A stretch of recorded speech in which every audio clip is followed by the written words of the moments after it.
अस्सलाम वालेकुम नाज़रीन, मैं हूँ वसीम अली। आप देख रहे हैं चैनल न्यूज़ पॉइंट। नाज़रीन, आज की 3 अहम डेवलपमेंट्स हैं जो आपके साथ डिस्कस करनी है।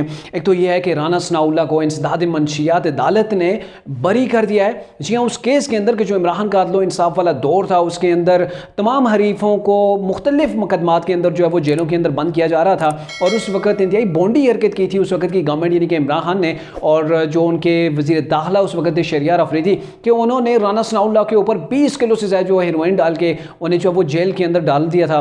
तो ये मामला था कि उसके ऊपर जब जो उस वक्त के वज़ीर दाखिला थे वो शहरियार अफरीदी उस वक्त कस्में उठा के कहते थे कि जान अल्लाह को देनी है, अल्लाह को हाजिर नाजिर जान कर ये मैं कहता हूँ। उन्होंने पार्लियामेंट के अंदर भी कहा था, मुख्तलिफ टॉक शोज़ के अंदर भी ये कहा था कि मैंने जान अल्लाह को देनी है। और राना सनाउल्लाह के खिलाफ मेरे पास बहुत से जो वो सबूत हैं। आज सबूत सारे के सारे दरे के दरे रह गए। क्या असल मामलात हैं, क्या जो है वो आज की अदालत की कार्रवाई हुई, उसके ऊपर बात करते हैं। लेकिन 2 साथ अहम न्यूज़ मजीद हैं। एक तो यह है कि नवाज शरीफ ने इमरान खान को बड़ा चैलेंज दिया है। क्या चैलेंज है, इसके ऊपर भी बात करेंगे। लेकिन जो थर्ड न्यूज़ है वो भी आपको बताते चलें, वो है परवेज़ इलाही के हवाले से। यानी कि पिछली जो सेटअप बना था, पंजाब के अंदर अदम एतमाद आई थी, उस वक्त परवेज़ इलाही खेल रहे थे इमरान खान की जानब से। लेकिन अभी ये कह दिया गया है परवेज़ इलाही को कि आप पीडीएम की जानब से खेल सकते हैं, लेकिन इसके लिए आपको डबल गेम नहीं खेलना होगी। मतलब जो फिर से मुज़ाकरात जारी हैं और पीडीएम ने जो है वो इस चीज़ की अप्रूवल दे दी है कि चौधरी परवेज़ इलाही हमारी तरफ से जो है वो एज ए सीएम कैंडिडेट रहें।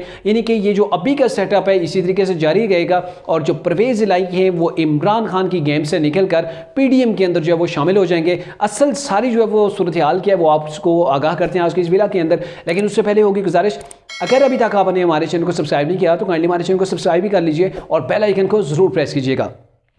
नासिर, मामला था 2019 का, जब मुस्लिम नून जो है वो अपोजिशन के अंदर थी और इमरान खान का वो दौर जारी था कि जब वो चुन चुन कर अपने हरीफों को जेलों के अंदर डाल रहे थे। अब उस वक्त ये भी नहीं देखा जा रहा था कि ये केस बनता है या नहीं, या किस लेवल का आप जो है वो केस बना रहे हैं, क्योंकि उससे पिछली जो गवर्नमेंट थी मुस्लिम नून की, उस वक्त वज़ीर कानून थे राना सनाउल्लाह, और जो साबका वज़ीर कानून था उसके ऊपर तहरीक इंसाफ ने इंतहाई बोंडी हरकत करके उसके ऊपर हेरोइन का मुकदमा बना दिया था कि ये राना सनाउल्लाह गाड़ी के अंदर जा रहे हैं जिसके अंदर से मंशियात बरामद हो गई है, 20 किलो से ज़्यादा हेरोइन है।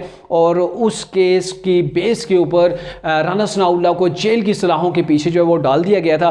तो उस वक्त भी सारे लोग ये कह रहे थे कि ये इंतहाई घटिया किस्म का इल्ज़ाम है उनके ऊपर, जो कि इमरान खान के लिए किसी तौर पर भी अच्छा नहीं होगा, क्योंकि ये जो जुल्म और सितम का जो दौर होता है उसका इतना ज़्यादा दौरानिया नहीं होता है। एक दिन होता है कि हक़ाइक़ खुल कर सामने आ जाते हैं। और शहरियार अफरीदी की आपको याद होगी कि वो पार्लियामेंट के अंदर भी खड़े होकर कहते थे, मुख्तलिफ टॉक शोज़ के अंदर भी ये कहते थे कि मैंने जान अल्लाह को देनी है। वो कलमे पढ़ पढ़ के कहते थे कि राना सनाउल्लाह के ऊपर जो मनशियात का हमने केस डाला है वो झूठा नहीं है। और मेरे पास इसके हवाले से मुकम्मल एविडेंस मौजूद हैं, हमारे पास पूरे एविडेंस मौजूद थे, तभी हमने जो राना सनाउल्लाह की नकलो हरकत को जो है वो फॉलो किया और उसके बाद जाके हमने उन्हें दर लिया। उनकी गाड़ी के अंदर से 20 किलो हेरोइन निकली है। आज का मामला ये है कि इंसदाद मंशियात अदालत के अंदर जो 2 पेश थे, जो गवाहान थे, उन्होंने इस चीज़ को जो है वो इल्ज़ाम को, एंटी नारकोटिक्स के जो 2 गवाह थे, जो 2 अफसर थे, उन्होंने इल्ज़ाम इस चीज़ को मुस्तरद कर दिया है। उन्होंने ये कहा है कि हम किसी तौर पर भी इस चीज़ के गवाह नहीं हैं, ना तो हमारे सामने राना सनाउल्लाह की गाड़ी से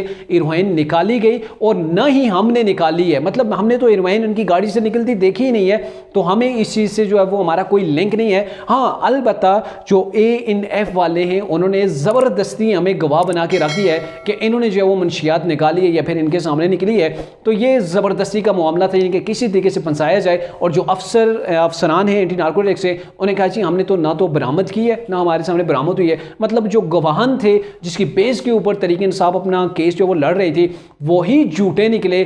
उन्होंने कह दिया जी कि नहीं जी ये तो सारे का सारा वो दावा ही झूठा है, हमने किसी किस्म की कोई भी जो है वो इनसे ना तो तलाशी ली है और ना ही हमारे सामने तलाशी लेते हुए ये चीज़ें बरामद हुई हैं। यानी कि टोटल का टोटल जो इमरान खान का जो फायर था ना वो हवा के अंदर था। सिर्फ उनका जो मकसद ये था कि किसी न किसी तरीके से जो है वो राना सनाउल्लाह को जेल के पीछे डाल दें, क्योंकि राना सनाउल्लाह जैसे कुछ और भी थे, जैसे और भी रहनुमा थे, जैसे ख्वाजा आसिफ थे, ख्वाजा साद रफ़ीक थे, शाहिद खान अब्बासी थे, और जो शहबाज शरीफ जो आज के प्राइम मिनिस्टर हैं, इन सबको जो है वो टारगेट करना इमरान खान की अव्वलीन तरजीह थी और उन्होंने वही किया। और आज अदालत ने हुक्म दिया है कि जो मज़ीद मुल्ज़िमान हैं जिनको इस केस के अंदर जो है वो गिरफ़्तार किया गया है, सब के सब को जो रिहा किया जाए। तो अब मेरे ख्याल में इमरान खान को और उनकी जो टीम थी जिन्होंने ये सारी जो है वो केस बनाया था झूठ के ऊपर, उनको शर्म से डूब मरना चाहिए कि कम से कम आप देखें तो सही, इस चीज़ का लिहाज रखें कि आप गवर्नमेंट के अंदर आ गए हैं, आप सबके सर कुचलना चाह रहे हैं, और सर कुचलने के लिए आपको छोटे छोटे बहाने चाहिए, और आपके पास अगर कोई चीज़ नहीं आती तो उसके ऊपर आप इल्ज़ाम लगा देते हैं। तो शहरियार अफरीदी साहब जो कस्में खाया करते थे, आज उन्हें शर्म आ जानी चाहिए कि कहाँ है वो आपके एविडेंस जो आप कह रहे थे कि जिन एविडेंस की बेस के ऊपर हमने राना सनाउल्लाह को गिरफ्तार किया है। अगर आपने राना सनाउल्लाह को एविडेंस की बेस के ऊपर गिरफ्तार किया है तो वो कोर्ट के अंदर क्यों नहीं लेके गए? क्यों फिर आज जो है वो राना सनाउल्लाह बरी हो गया है? इतने साल जो है वो उनका ट्रायल जारी रहा, उनको जेल की सलाहों के पीछे रखा है। तो ये वो तरीके इंसाफ का वो दौर था, स्याह तरीन दौर था, जिसके अंदर न सिर्फ पॉलिटिशियंस को, हरीफों को, बल्कि मीडिया पर्सन को भी जो है वो उन्हें भी पकड़ के जेलों के अंदर डाला जाता था, या फिर उन्हें चैनल से निकाला जाता था सिर्फ इसलिए कि वो हक और सच की बात जो है वो करते थे।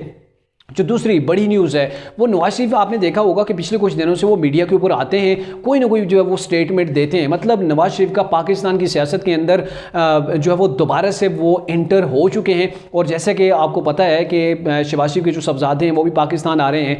तो इस सिलसिले के अंदर देखें कि ये पहला स्टेप है, और नेक्स्ट स्टेप के ऊपर जो है वो नवाज शरीफ तकरीबन जनवरी के अंदर जो जैसे दावा किया जा रहा है, या जैसे फिर वो तैयारियाँ की जा रही हैं, उस लिहाज से नवाज शरीफ जनवरी के अंदर पाकिस्तान में आ सकते हैं। और इस सिलसिले के अंदर पंजाब के अंदर मुस्लिम नून ने तैयारियां शुरू कर दी, और इसके हवाले से उन्होंने रैलीज का, जलसों का और जुलूसों का एहतमाम जो वो शुरू कर दिया है। वर्कर्स का जो है वो गरमाया जाएगा, उनको मोटिवेट किया जाएगा, और जब नवाज शरीफ पाकिस्तान वतन वापस आएंगे तो फिर उनका वालिहाना किस्म का इस्तकबाल की जो है वो तैयारियां अभी से शुरू हो गई हैं। और मेरे ख्याल में जनवरी या फरवरी के पहले हफ्ते तक नवाज शरीफ पाकिस्तान के अंदर आ जाएंगे, और अमली तौर पर पाकिस्तान की सियासत के अंदर आपको एक्टिव नजर आएंगे। या फिर यूं भी आप कह सकते हैं कि मुस्लिम नून ने जो नेक्स्ट इलेक्शन लड़ना है वो नवाज शरीफ की क़यादत के अंदर लड़ना है। और जो नवाज शरीफ के ऊपर नाअहली है, जैसे कि आपने देखा फैसल वावडा की जो नाअहली थी वो अगर ख़त्म हो गई है, तो नवाज शरीफ की नाअहली भी उसी बेस के ऊपर मेरे ख्याल में सुप्रीम कोर्ट से जो है वो ख़त्म हो जाएगी। और नेक्स्ट आने वाला जो इलेक्शन है 2023 का, उसके अंदर नवाज शरीफ दोबारा से जो है वो इलेक्शन भी लड़ेंगे, और तमाम की तमाम पार्टी की बागडोर को फिर से संभाल लेंगे। अब नवाज शरीफ ने बड़ा जो चैलेंज दिया है वो इमरान खान को ये दिया है कि इमरान खान साहब, आप मुझे सिर्फ अपना एक प्रोजेक्ट बताएं, सिर्फ एक प्रोजेक्ट कि जिसको आपने शुरू किया हो और उससे इख्तिताम भी किया हो। सिर्फ एक मेट्रो की यहाँ पे नवाज शरीफ ने बात की कि एक मेट्रो प्रोजेक्ट था, आपने वो शुरू किया था, उसके ऊपर भी नैब का केस बन चुका है, वहाँ पर भी करप्शन है। इसके अलावा अलकादर ट्रस्ट और बिलियन ट्री मंसूबा जो है उसके अंदर यहाँ पे बड़ा इल्ज़ाम लगाया गया कि 50 अरब रुपए की यहाँ पे करप्शन हुई है, और वो भी सामने आएगी। और मुमकिन तौर पर जब नेक्स्ट गवर्नमेंट जो बनती है और फिर उसके बाद इसके हवाले से अगर इन्वेस्टिगेशन होती है, तो इमरान खान का जो बिलियन ट्री मंसूबा है उसके पहले भी अदालत उसके हवाले से कह चुकी है कि इसके अंदर बड़े पैमाने के ऊपर खुर्द-बुर्द हुई है। और अभी जो अदाद और शुमार नवाज शरीफ ने बताए हैं वो लगभग 50 जो है वो अरब रुपए के बताए हैं। और ज़ाहिर है उन्होंने कहीं ना कहीं से इस चीज़ को जो है वो फॉलो अप किया होगा। इसके हवाले से इन्वेस्टिगेशन जो वो कराई होगी कि कितने बड़े पैमाने के ऊपर यहाँ पे जो है वो करप्शन हुई है। क्योंकि इमरान खान का ये दावा था कि वो पाकिस्तान के अंदर जब गवर्नमेंट बनाएंगे उसके बाद वो करप्शन के ऊपर सबसे मेन जो उनका दावा था कि पाकिस्तान के अंदर करप्शन होती है, पाकिस्तान का पैसा बड़े बड़े पॉलिटिशियंस खा जाते हैं, या फिर यहाँ से मनी लॉन्डर करके जो वो बाहर भेज दिया जाता है। तो मैंने सबसे पहले उसको ख़त्म कर रहे हैं, 90 दिन का इमरान ने टाइम दिया था। लेकिन उसके बाद जो करप्शन इमरान की गवर्नमेंट के अंदर हमने देखी, जो करप्शन की इंडेक्स थी वो किस कदर ऊपर गई, और पाकिस्तान का नंबर दुनिया के अंदर कहां से कहां पहुंचा। तो ये सारी सूरत हाल आपके सामने है, और कैसे करप्शन हुई, ये सारी चीज़ें आपके सामने हैं। तो नवाज शरीफ ने यहाँ पर यही कहा है कि आपने कोई प्रोजेक्ट ऐसा नहीं लगाया, अगर कोई लगाया तो हमें दिखाएं जिसके अंदर आपने शुरू किया, इख्तिताम किया, और उसके अंदर आपने करप्शन न किया। सिर्फ मेट्रो के अंदर बड़ी पैमाने पर करप्शन हुई है, और कौम के 5 से 6 साल भी जो वो ज़ाया हुए। 25 अरब की जो मेट्रो थी वो मेरे ख्याल में 130 या 135 अरब के अंदर जाके मुकम्मल हुई, और उसके अंदर भी बड़े पैमाने के ऊपर करप्शन के साथ साथ कौम के 5 साल जो है वो भी बर्बाद किए गए।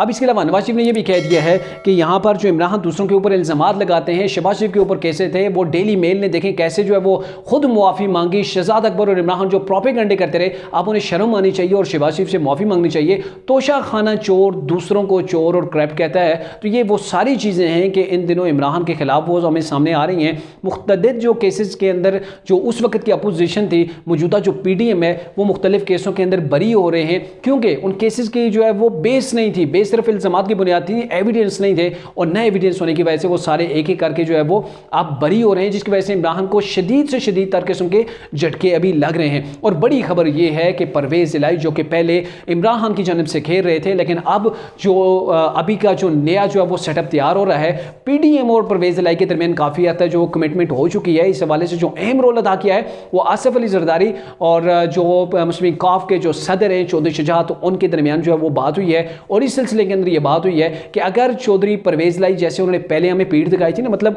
वो मिठाई खा के वहाँ से चले गए थे इमरान खान के पास, या फिर वो फ़ोन कॉल की जो बातें हो रही है कि हमें कहा गया था कि आप इमरान का साथ दें, तो उस सिलसिले के अंदर दोबारा से अगर हमें धोखा ना दिया जाए, यानी कि मशरूत यहाँ पे कमिटमेंट की गई है कि अगर वो हमें धोखा नहीं देते, हमारे साथ चलते हैं, इसकी हमें गारंटी देते हैं, तो मुतफ़िका पीडीएम के मुतबार जो होंगे उम्मीदवार वो चौधरी परवेज़ इलाही होंगे। लेकिन यहाँ पे सिर्फ एक चीज़ है कि उन्होंने हमें धोखा नहीं देना, तो फिर हम अदम एतमाद नहीं लाएंगे, वही वज़ीर आला रहेगा, खेलेगा वो पीडीएम की जानब से, तो और अपनी मर्ज़ी से नए तौर पर जो है वो काबीना का वो सेटअप किया जाएगा और तहरीक इंसाफ के लोगों को वहाँ से बाहर किया जाएगा। तो ये नया जो है वो प्रोग्राम है पीडीएम का। अब देखते हैं कि आने वाले दिनों के अंदर क्या होता है। लेकिन आपको पता भी है अभी चौधरी परवेज़ इलाही मुस्लिम लीग और पीटीआई के दरमियान बड़े पैमाने के ऊपर जो है वो दरार पड़ चुकी है। और सिर्फ यहाँ पर ही नहीं बल्कि जो केपीके की हैं जो वहाँ पे वो उनकी भी डिमांड यही है, अगर पंजाब के अंदर अगर आप असम्बलियाँ तहलील पंजाब की कर सकते हैं तभी हम केपीके की करेंगे, वरना केपीके की जो असम्बली है उसे तहलील करने का हमें मकसद